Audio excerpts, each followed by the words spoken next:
Hello folks, hope you're doing well, hope everything in your world is doing just fine. So, I'm at a very exciting point in the year, and that exciting point is the point where I do my annual Dragon Age playthrough. Dragon Age to me is kind of like my Lord of the Rings, you know? You know how Christopher Lee likes to read Lord of the Rings once every single year? Well, I'm the same way with Dragon Age. I've always been that kind of a person who plays through all three games as they come out. So, you know, in 2009 to 2011, I was playing Dragon Age Origins every year, then 1 and 2 every year, and then 1, 2, and Inquisition every year. It's a tradition. I always do it. I love the storytelling aspect of the Dragon Age games. I think that they're absolutely sensational in what they bring to the table, and it's a very, very, very rare thing indeed in gaming these days to find games like this. In fact, I would probably go as far as saying a game like Dragon Age Origins is pretty much extinct now. I don't like to hear people comparing Dragon Age Origins to Baldur's Gate 3. And that's not because I think Baldur's Gate 3 is a far better game than Dragon Age Origins. It isn't, in my opinion. It's just that Dragon Age Origins exists in a plane on its own. It has Baldur's Gate 1 and 2 for competition rather than Baldur's Gate 3. Baldur's Gate 3 is what, you know, modern audiences, quote unquote, would make of a Dragon Age Origins game if they were forced to make one, right? It is not in the same style, it is not in the same vein, its characters, you know, I'm just not a big fan of the style of Baldur's Gate 3. I wasn't when I was playing it either. Dragon Age Origins, though, is a singular dark fantasy epic, and it knows what it is. And that's the thing that drives me mad about it. It knows what it is. It doesn't try to teach you things about, you know, real-life political scenarios or how the downtrodden and the real world are treated, or things. It's a fantasy epic, and that's what it does. In fact, it does bring in quite a lot of political themes, but it does it under the radar because its storytelling is already so good. All of the characters of Dragon Age Origins are instantly memorable, and they're there. In your mind, in your head, all the time.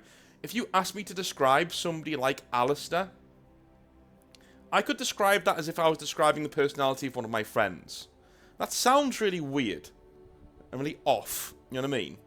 Kind of obsessive. But those of you who've played the game back to front will know what I mean, right? You know what this guy's personality is. You know if you put Alistair in a situation, you know him that well, you probably know how he's going to react to that situation. That's good character development. And you can do that for each and every single one of BioWare's characters in Dragon Age Origins. Less so with later games, of course, but in Dragon Age Origins, every single character is completely crystallized. And not only am I very glad to be doing this, you know, this video, but I will be playing through Dragon Age Origins on the channel. That should start today. After this video has been uploaded, we will start our Dragon Age Origins playthrough. And we will go from there into Dragon Age 2 and Dragon Age Inquisition as we move towards the fated release, unfortunately, of Dragon Age Veilguard. And I've spoken before about Veilguard and what it's going to look like and what I think about it. I'm not going to wax lyrical about that on here too much, because there's a whole video on the channel about it. Safe to say, though, I firmly believe that BioWare has lost its soul. It's lost the people who made Dragon Age Origins. I think for the old guard of BioWare, I've said this before and I'll say it again, Dragon Age Origins was their magnum opus. That was the game they always wanted to make. All of these people who had to make games in the Dungeons and Dragons setting, Faerun, all the people who at BioWare who made games in that setting were chomping at the bit to do something that was theirs, something that was new, something that had their voice in it. People like your David Gaders and your studio heads, everybody at BioWare, all were pulling in the same direction with Dragon Age Origins. They all wanted to make various interviews with developers over the years have spoken about the real passion that they had for making this thing. You know, it was a labor of love, and yeah, there was crunch, and yeah, there was stressful times, but it really was oh my god, we finally get to make this game. We finally get to make the game that we've always wanted to make. But I've also heard from quite a lot of people, when you read interviews with PC Gamer and things like that from the original creators of BioWare, the original developers, they all seem to say a similar thing, and that is the lethargy that overtook them after Origins came out, right? Origins came out, and there's a very real sense of, we've done it. We succeeded with this game that we've always wanted to make. Now what do we do? You know? Then EA get involved and they demand a sequel, and they say make it more accessible, make it more that everybody wants to be into it. You know, they dilute the idea. And here's how good Dragon Age Origins is, right? Now, let me just say this to you. 2 and Inquisition are nowhere near the quality of Dragon Age Origins. Nowhere near. But they're still amazing games compared to everything else in the market. Yeah? They've got their flaws, sure. But I think we'll all agree they're still very, very, very good RPGs. Written by very, very, very, for the most part, talented people. They can't hold a candle to Dragon Age Origins. I really do think the old guard at BioWare, the guys who made Baldur's Gate, the guys who made Knights of the Old Republic, they splurged the last of their energy on Dragon Age Origins, and that was the end of BioWare. In my mind, I've come to believe this wholeheartedly over the years.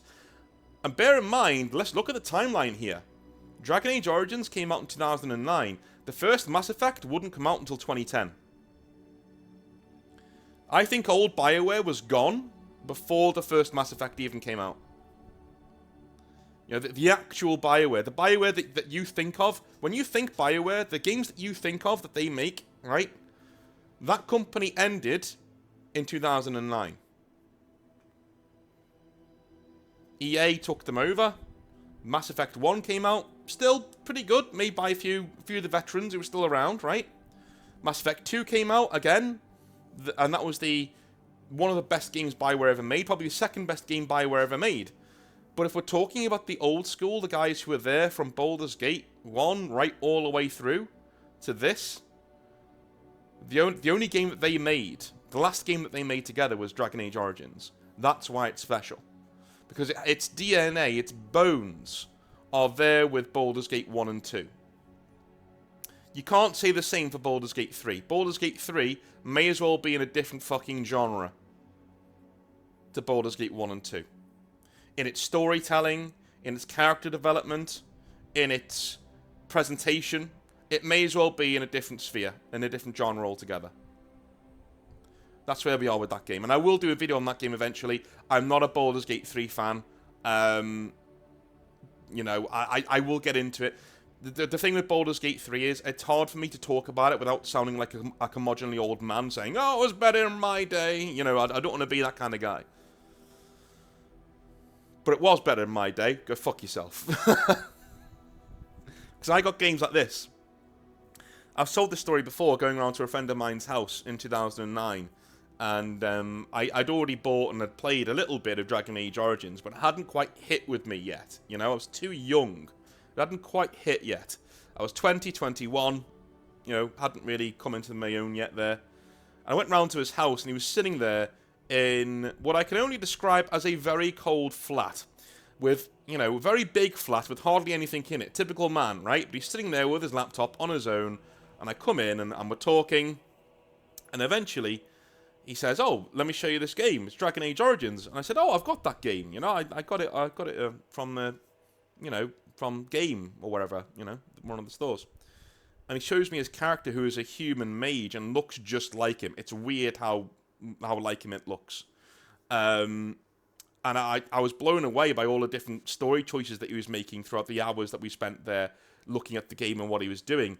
I went home that night I walked in through my front door, went straight upstairs, loaded up Dragon Age Origins, and this was about 8 p.m., 9 p.m. I must have been there. That was my first late night. It was a Friday, and I must have been there till about 3 in the morning, starting Dragon Age Origins, and I loved every single second of it, and I've never let it go since. It remains one of the greatest games I've ever played, and one of the greatest experiences in terms of storytelling that I've ever had. As somebody who writes stories, as somebody who edits stories, you know, that is the highest praise I can give. Not just in gaming, but in storytelling in general. And you'll see that as we move through our Let's Play. I'm thinking of doing something like this on the channel. For every single Let's Play we do, I do one of these short-ish videos where I talk about my experiences with the game before I start it. Because when I'm doing the Let's Play, sometimes in my mind, I miss things. I'm engrossed in the game, you know? One thing I'd like to talk about is, a lot of people like to talk about the flaws of Dragon Age Origins from a gameplay perspective, and that's fine. You know, I get that completely. Even for its time, Dragon Age Origins was clunky. Even in 2009, it was clunky.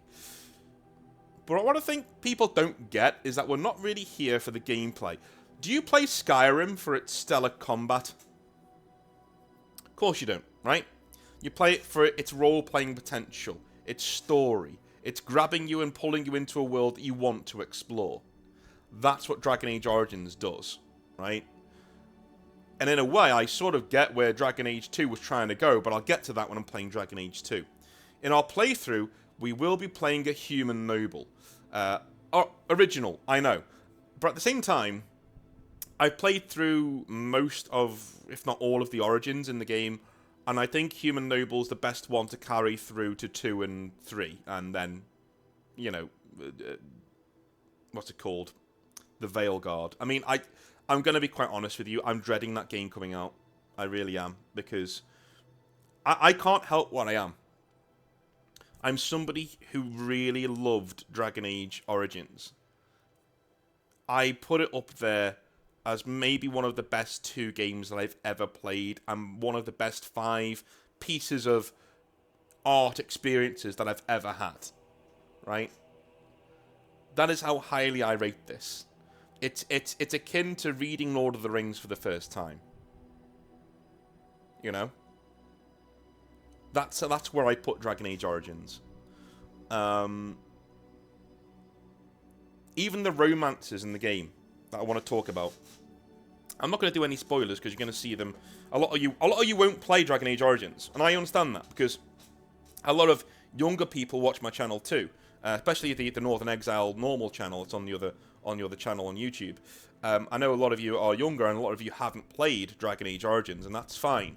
And I'd be honoured if you would watch my Let's Play as you playing it, you know? And maybe you can, even though it's spoilery, you can go and play it yourself. You go and buy it. I think it's £5 right now on, let's see, how much is it on Steam right now? It's not going to be very much. Let's have a look.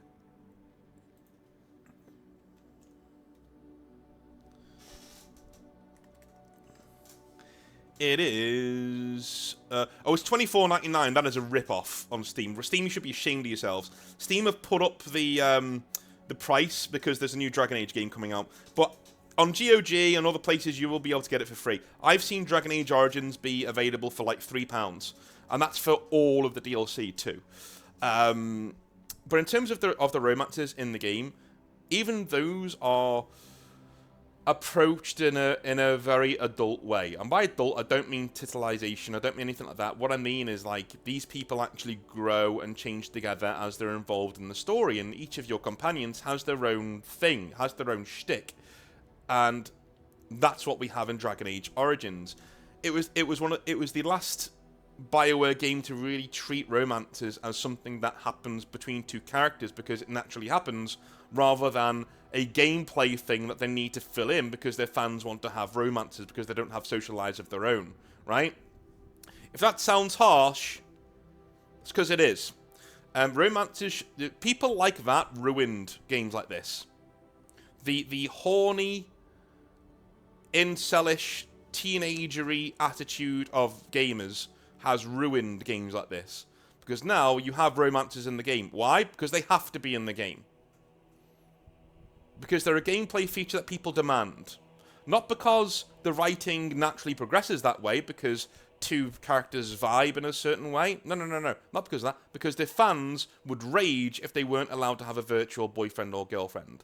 That, to me, is a shame. And it's one of the main reasons why, the modern Dragon Age games, modern BioWare games, and Baldur's Gate 3, that kind of thing kind of turns me off. And we've seen a real, shall we say, zenith moment for that attitude when they revealed by Baldur's Gate 3 they had a sex scene with a druid and a bear and everyone was hooting and hollering going, oh wow, that's so cool. And I was sitting there cringing, thinking, is this where we are? Right? This is part of your main marketing ploy? That you can have sex with a bear.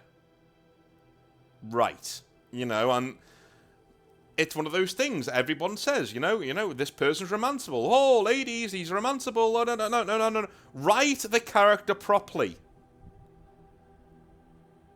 And maybe my character might be interested in that kind of a thing. I'm going to tell you now, my warden is. My human warden is definitely, he's a shagger, right? He's the youngest son of a noble lord. He was never groomed to rule. That's part of his story. He's a dickhead. I'll talk to you about that character in a minute. But he's a dickhead.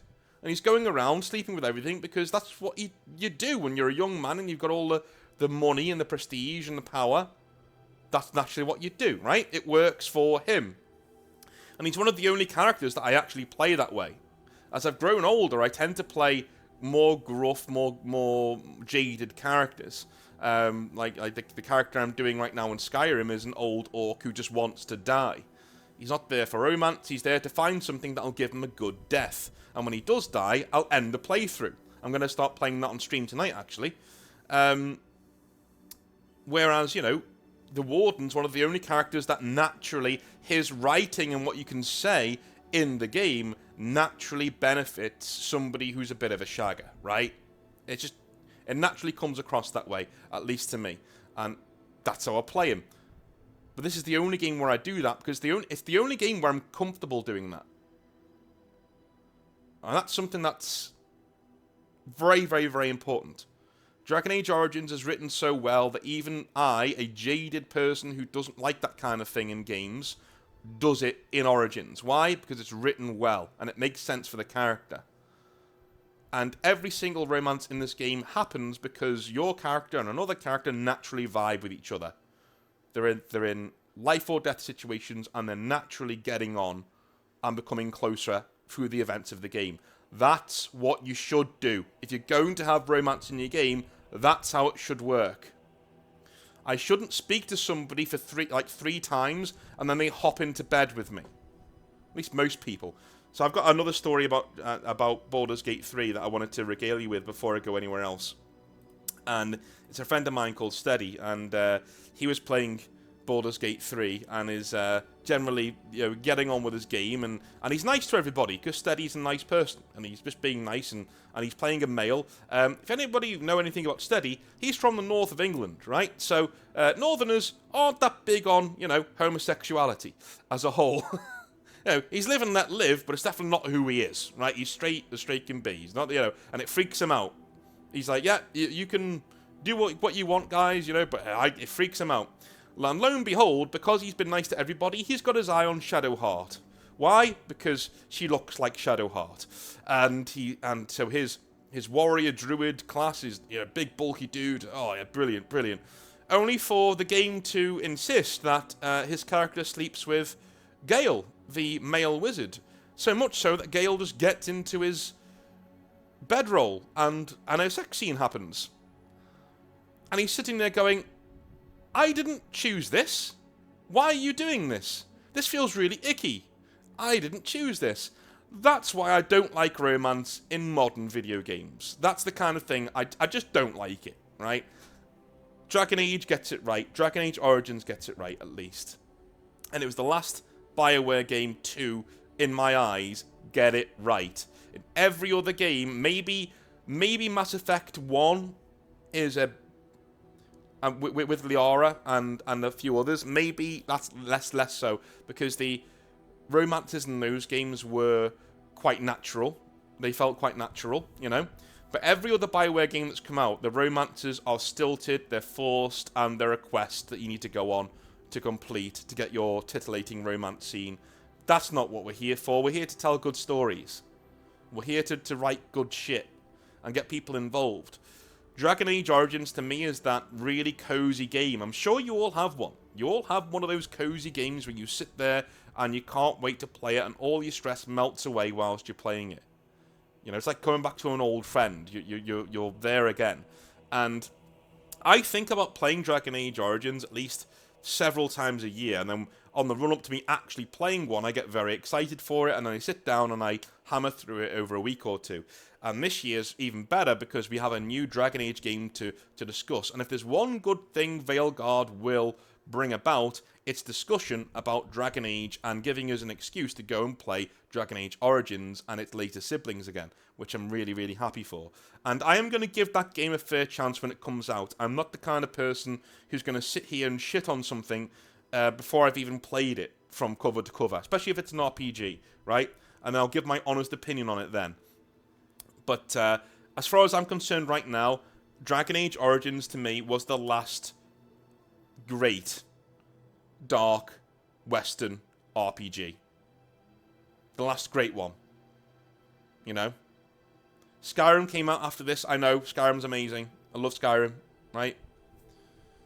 But the last great fantasy RPG of this type, isometric, top-down, you know? And the one last thing I wanted to talk about, actually, before I go anywhere. Before I talk about our Let's Play that we're going to be doing. The camera. Now, Dragon Age Origins is an isometric RPG that zoomed quite out, but you can zoom right in as well onto your character to see your armor and see your facial animations and things like that.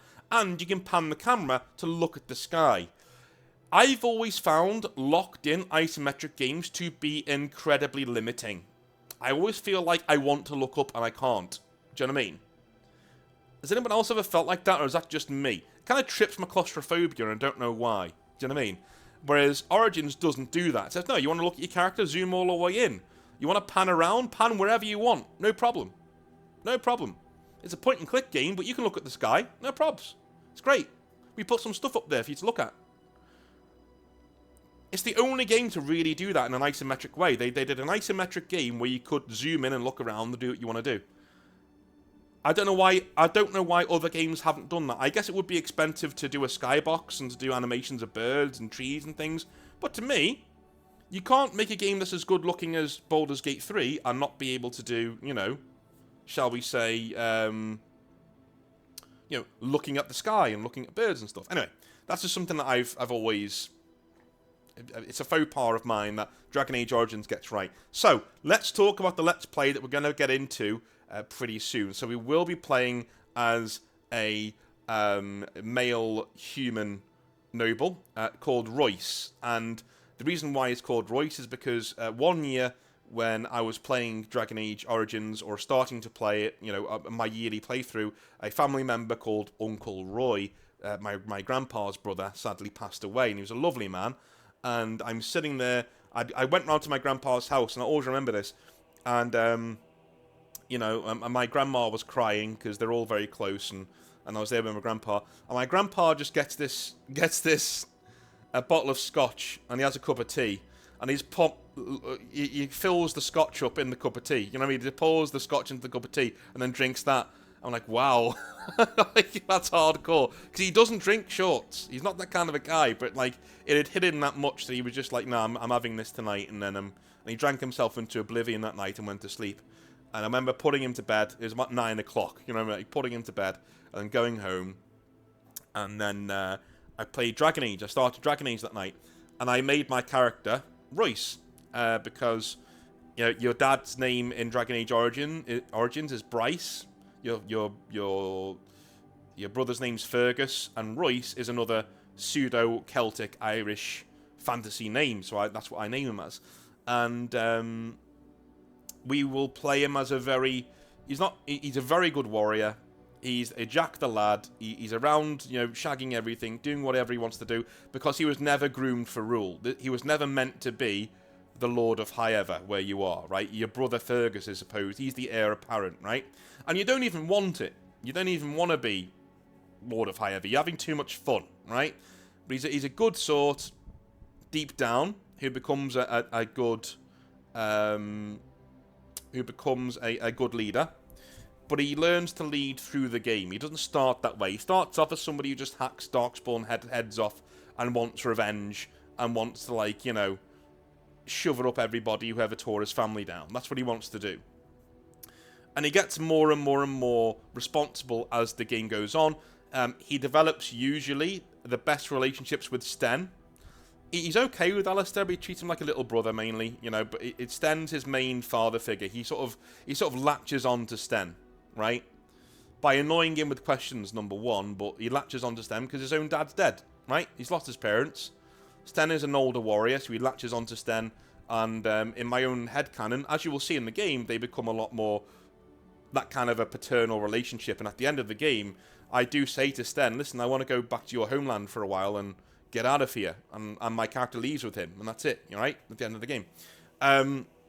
He normally romances Morrigan, but we'll see where we go during the game as we go, and we'll see what happens. But I'm really looking forward to playing through as Royce again. He is a character that I've always really loved to come back to, and yeah, he's not as evil as normal characters that I play. I normally play lawful evil characters or neutral characters. I would say he's more of a neutral good character. If we're going to go down those alignment trees, like, he's a neutral good character. He's a decent guy. He's just gone through some shit, and he's working it out. And, that's just who he is.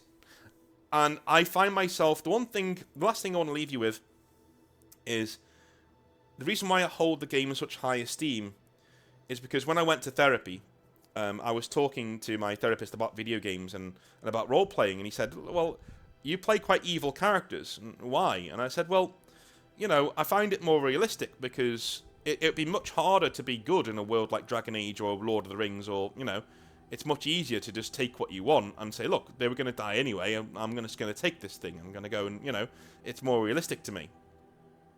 And he said, well, what character in a video game have you really connected with from a role-playing standpoint? And I brought up Royce. And he said, why? And I said, well, it's really easy for me to slip into his skin, and I feel like I'm, I don't need to role-play when I'm playing him. I'm just like... And he said, oh, you're playing you? And I said, well, kind of, yeah. And he said, well, you just described Royce as a really good guy. A few flaws, but he's trying to be a good guy, and he's a good guy. So do you not think that you're a good guy? And it sort of hit me, because I'm a big self-loather, and it really hit me that, oh, yeah, you know what, I'm alright. I'm an okay guy. Like, I'm not some asshole, right? I'm not some horrible person. I don't need to hate myself, And Royce was one of the characters who taught me how to do that. And that's another reason why I hold this game in such a high regard. I'm going to stop kissing the arse of Dragon Age Origins now, and I'm going to go play it tomorrow night. Hopefully you'll join me then. I love you a long time, and I will see you then. Have a wonderful rest of your evening, and I'll see you. Have a good one. Bye now.